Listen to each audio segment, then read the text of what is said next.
இந்தியாவை நோக்கி படையை நகர்த்துகிறது பாகிஸ்தான் என்று இந்தியா தரப்பில் நடைபெற்ற செய்தியாளர்கள் சந்திப்பில் தெரிவிக்கப்பட்டுள்ளது. இது தொடர்பாக விளக்கம் அளிக்கிறார் முன்னாள் லெப்டினன்ட் கர்னல் என் தியாகராஜன். அவர் தற்போது நம்முடன் இணைப்பில் இணைகிறார். வணக்கம் தியாகராஜன் சார். இது எந்த மாதிரியான பேரழிவுகளையும் பேராபத்துகளையும் ஏற்படுத்த இருக்கிறது? எந்த மாதிரியான தாக்கத்தை ஏற்படுத்த இருக்கிறது?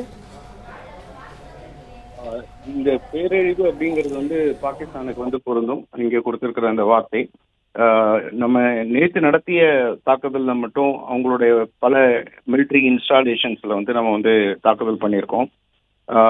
ரஃப்கி அப்படிங்கிற இடம், முரிட் அப்படிங்கிற இடம், சக்லால் அப்படிங்கிற இடம், ரஹீம்யார் கான் அப்படிங்கிற இடம், சுக்கூர் அப்படிங்கிற இடம், சுனியா அப்படிங்கிற இடம், இந்த இடத்துலலாம் நம்ம பண்ணியிருக்கோம். அவங்களுடைய ரெடால் இன்ஸ்டாலேஷன் இருக்கிறது பசரூர் அப்படிங்கிற சியால்கோட்ல இருக்கக்கூடிய அவங்களுடைய ரெடார் இன்ஸ்டாலேஷன் நம்ம தும்சம் செய்திருக்கின்றோம்.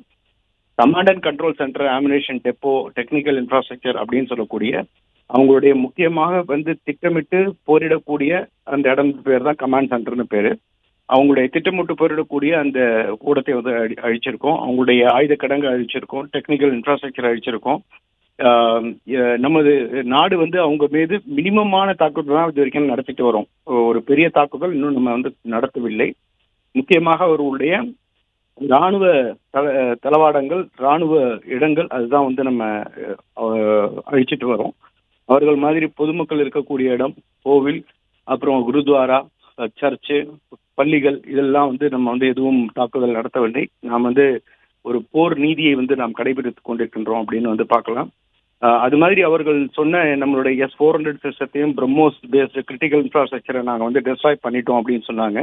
சீனாவினுடைய பத்திரிகையாக இருக்கக்கூடிய அவர்களும் இதை போட்டிருந்தாங்க. சீனாவுடைய போர் கருவிகளால் இந்தியாவினுடைய S-400 அழித்து விட்டோம் அப்படின்னு. அதுவும் பொய்யான தகவல் என்று இன்று கூறப்பட்டது.